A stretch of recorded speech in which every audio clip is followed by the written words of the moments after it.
விவிலியம் அறிவோம். வணக்கம் அன்பர்களே. இன்று நாம் அறிய போகும் பகுதி யூதித்து முன்னுரை. செலுக்கியர் ஆட்சியின் போது யூதர்கள் அனுபவித்த துயரத்தின் வரலாற்றையும் மக்கபேயர் வழியாக கடவுள் அவர்களுக்கு அளித்த முழு விடுதலையையும் பின்னணியாக கொண்ட இந்நூல் ஒரு புதினம்.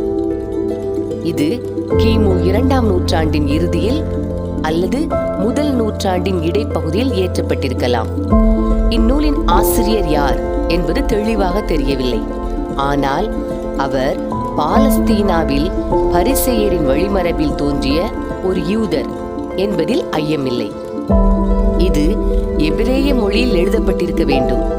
மூல நூல் கிடைக்காமையால் அதன் கிரேக்க மொழிபெயர்ப்பே இன்று நமக்கு மூல பாடமாக இருந்து வருகிறது.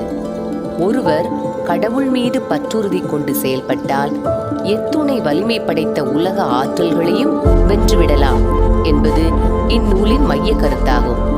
இக்கருத்தை யூதர்கள் என்றும் தங்கள் நினைவில் நிறுத்தும் பொருட்டு கோவில் அர்ப்பணிப்பின் ஆண்டு விழாவின் போது இந்நூல் பொதுவில் படிக்கப்பட்டது. நூலின் பிரிவுகள் 2. முதல் பிரிவு யூதர்களுக்கு நேரிட்ட பேரிடர், அதிகாரம் 1 முதல் அதிகாரம் 7 வரை. இரண்டாவது பிரிவு யூதித்து வழியாக கிடைத்த வெற்றி, அதிகாரம் 8 முதல் அதிகாரம் 16 வரை.